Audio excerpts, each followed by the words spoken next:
હું બનાવ્યું તમે મમ્મી?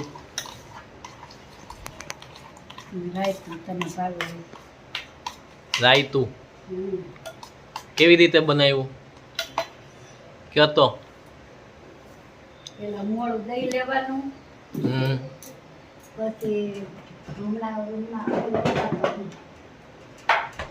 મોળું દહીં, પછી એની અંદર બુંદી નાખવાની, વાટેલી રાઈ, આદુ મરચાં, કોથમીર ને કાજુ કટકા ને બદામ, કાજુ ને દ્રાક્ષ એ નાખવાનું. કાજુ નાખવાના હા, કટકા કરીને દ્રાક્ષ નાખવાની. એનાથી સારું લાગે. ફ્લેવર વાળું બી બનાવી શકો, આમાં બીજું ફ્લેવર બી નાખી શકો. તારે પાઇનેપલ ની ફ્લેવર નાખી હોય ને તો એ સારી લાગે. પાઇનેપલ છે, ગુલાબ છે, જે તમારી પાસે. બુંદી નાખી હોય ને, રાઈ નાખી હોય ને એટલે ફ્લેવર ન નખાય.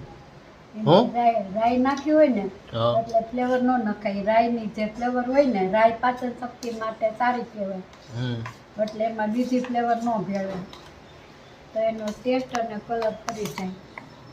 જો કેવું બન્યું છે. રાયતું બન્યું છે.